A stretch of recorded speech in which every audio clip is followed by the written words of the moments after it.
So in this video, I'm going to show you what a inversion failure gap is and how you can use it.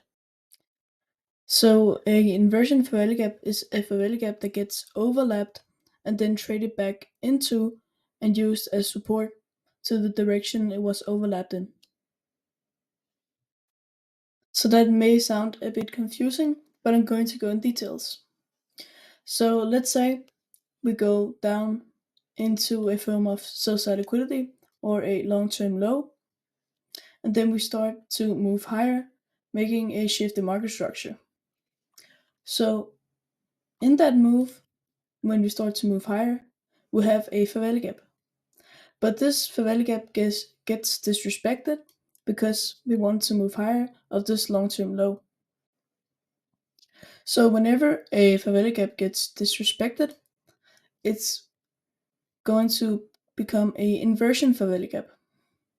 And a inversion failure gap is going to be used as the opposite as the failure gap was used before.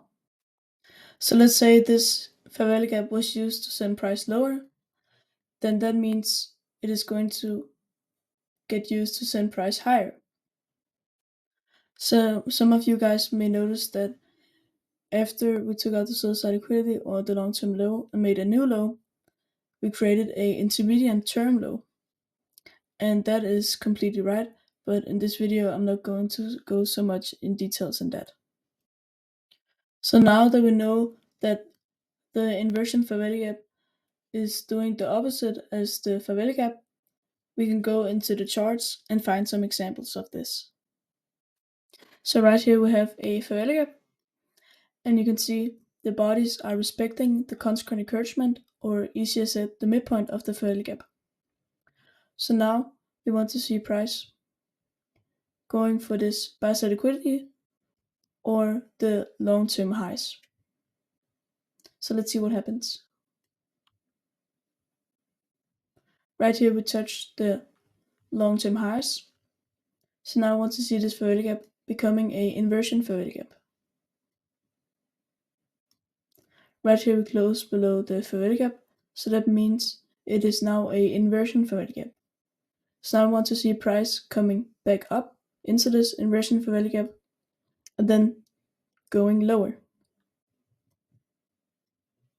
So right here we touch the top of the inversion failure gap. So now we can use standard deviations.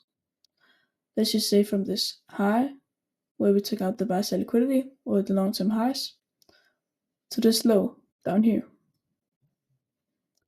And then we will be targeting these lows right here, or we could be targeting the -1 to -1.5 range, or the -2 to -2.5 range. And as you also see, these lows are intermediate term lows. So that means if we close below these lows, we will be bearish. So now let's see what happens. And as you see right here, we come up again and touch the consequent encouragement of the inversion failure gap. So now we want to see price going all the way down to these intermediate term lows. Right here we go all the way down to the intermediate term lows.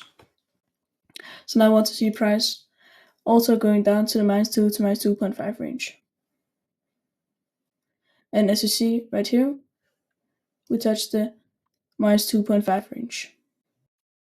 Just to give you a better view of this, we make a failure gap right here, where the bodies respect the consequent encouragement. Then we move higher, taking out these long-term highs or buy side liquidity. Then we move lower and closing below the failure gap, making it a inversion failure gap. Then we come up touching the high of the inversion failure gap, and then after that the consequent encouragement. And then we go all the way down, taking out these intermediate term lows, because we have short-term lows right here and short-term lows right here. And then we even come all the way down, taking out the -2 to -2.5 range. And as you see, all of this bearish movement happened in the New York AM kill zone. As you see from the 8:30 right here, we took out the buy side liquidity all the way down to 9.45, where we took out the -2 to -2.5 range. So for the next example, we can already see price has overlapped this bearish fair value gap. So now this becomes a inversion fair value gap. So now we want to see price going down into this inversion fair value gap and then going higher.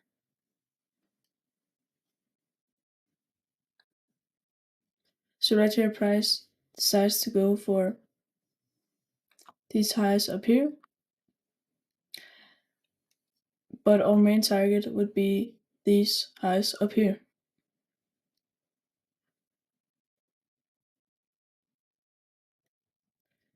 So right here, we don't end up going all the way up to these highs, and we just go straight for the inversion fair value gap.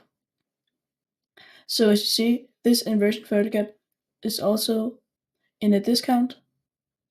If you go from this low to this high, the fair value gap is in a discount.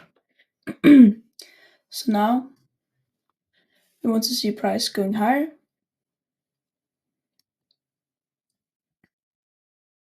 And we could also use standard deviations from this low all the way up to this high